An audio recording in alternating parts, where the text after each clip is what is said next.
Hey, how's it going? And today we're just having fun with this Liberator model.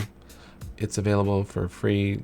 You have to go to the Lightwave Salvation Facebook page. I guess it's going to be called something new now. It's going to be called Meta. How do you like that? Oh my gosh. So anyway, you could go over to Meta. It's down here on October 22nd at 2:27 p.m. And then if you go to Tony Gardner, you'll see the link to the model.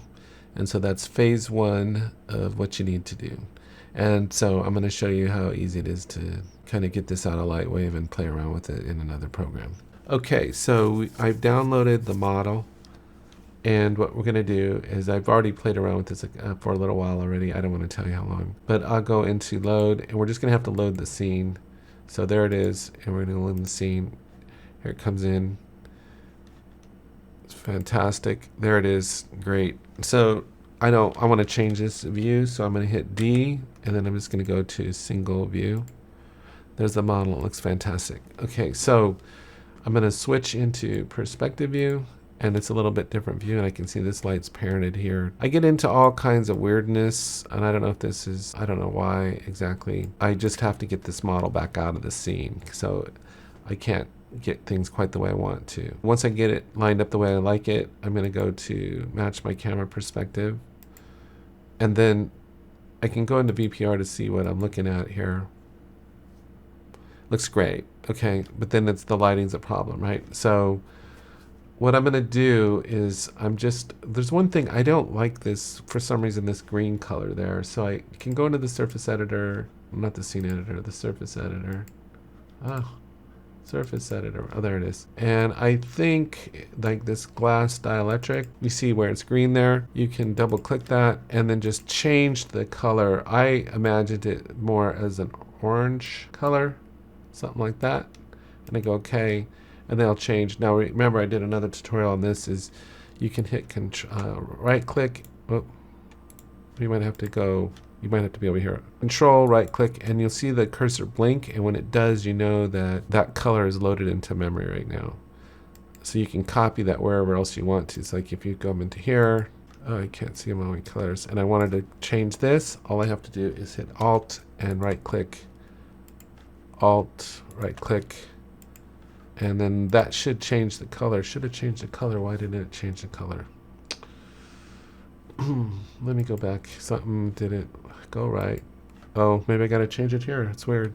Alt, right click. That should change it. There we go. So now we've got this color that I like better than that green color. Okay. So now all I have to do is go to save, make sure I'm on the ship, go save current object. And you can see I've already done this before. So I'm going to go 3 and go save. Wait for that to save out. Then I'm going to go clear the scene, and then I'm going to load that object back in, the one I just saved out. And there it is. Okay, so now I can play with it, and everything, all the lights and everything work. Okay, so just position this the way that you want it to appear in the scene you're going to be compositing into, however you want it to look, something like that maybe. The issue that we're going to have, we'll go ahead and match our camera perspective, select camera. We can go into VPR to see what it looks like. Looks fantastic. So the only issue that we have is the lighting. So we're going to have to go onto light, and we're going to go change it from a distant light because these shadows will carry over. We're going to have to change it to an ambient light, and you see it blows everything out, but then we just back it way, way down. So this is a more even lighting that we want on our model so that there's no shadows. And you can play around with this to get it where you want it. Maybe you want it a little brighter. You'll see that when we take this into, I'm going to use Vegas Pro to show you how easy this is. You'll see that we can adjust the lighting in there even more. So just get it to where you think it's light enough, bright enough, and then that's it. So all we have to do now is, you might want to adjust your, your render, your settings. I've shown this before. Bump some of this stuff up like that. Not that much. And the main ones I think are go on the render tab, and we go to render properties and render, and instead of saying 666, I'm going to say 777. And then for the noise filter, I'm going to go CPU, and then diffuse bounces. I'm going to say 3. Global illumination, I'm just going to say 12, and enable the secondary, and I'm going to say 12. And you can just play around with those. On the output, we're going to just make sure I'm sending it somewhere I want to send it. So I'll turn that off and click there. And I'm just going to send it into my images folder there. So I'll select that folder so I know where it is. I can click on this if I want that. I don't have to have that. And then on the format that we're going to render it out as, if I come here, we really want it as a PNG 32 because that's the one that has the alpha channel. So it won't matter what the background is. It's just gonna, this will all be transparent, and we're just gonna have the model. And then we can just go render frame. And then it's gonna do its thing. So yeah, I've been getting a kick out of reading some of the forums on the Lightwave Salvation, which I love the Lightwave Salvation. It's just, Lightwave just needs a savior at this point, but we just have to, I'd be patient. I'd be more upset about this whole thing if I hadn't seen it happen before, but I actually saw this exact same thing happen with Vegas Pro. It was a abandonware, or you can call it abandonware light. So they kept selling it for about 3 years, almost 4 years, I think, and they didn't fix any bugs, they didn't do anything. It just sat there for 3 or 4 years, and then Magic's bought it, and now I think they're at 19 or 20. That's actually the software I'm going to be using. So I'm not in despair. I'm not worrying about it.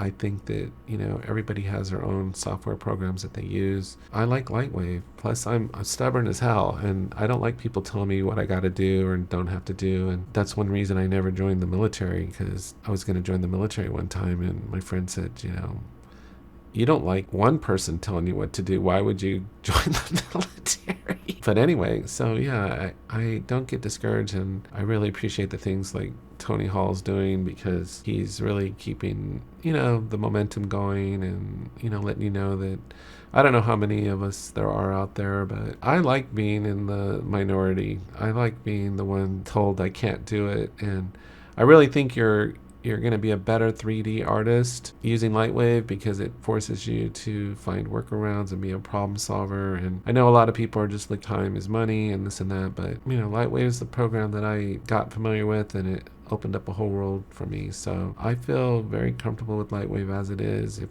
they don't even add one more improvement, I'm fine doing what I'm doing right here. I mean, it allows me to do what I want to do, and I know a lot of people that leave Lightwave and they still do fine in their new softwares, and everything they succeed in other softwares because of what they learned in Lightwave. Okay, that concludes my rant. So now we can just go to continue, and then we just have to save this out as a PNG 32 again. We can just call it test 4. It's not really a test because I know what's going to happen. And now it renders out. So what we do now is I'm going to jump over into Vegas Pro. I've already been mucking around in here, but I want to show you how cool this is. Okay, so we're going to go to File, Import. Hopefully it won't crash. And we're going to go to that, where did I put it, in Images. It was this one.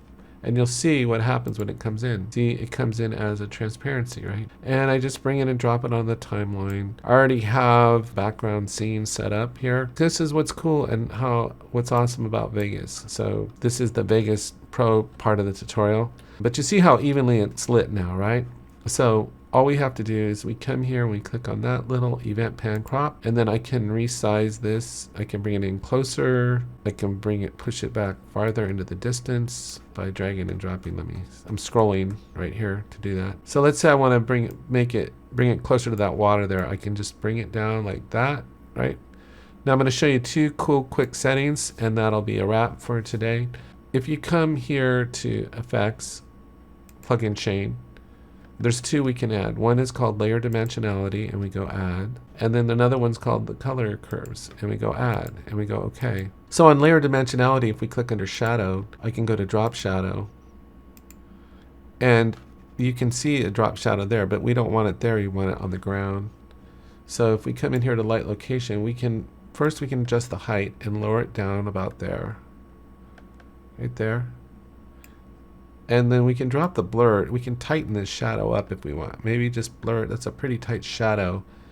So we can blur it, and then we can drop the opacity of it just like that.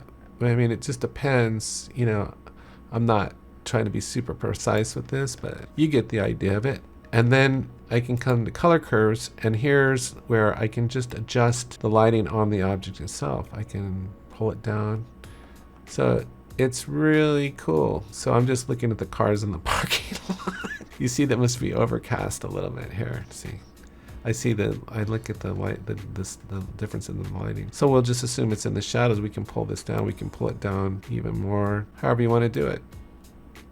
And that is all there is to it. And then in Vegas, you just click here, and I can save this out as whatever I want to save this out as. So, and you can save it out as PNG or JPEG yourself from here. Same concept. If it's PNG, it'll have the alpha channel embedded. And then I'll just go Liberator, and that is it.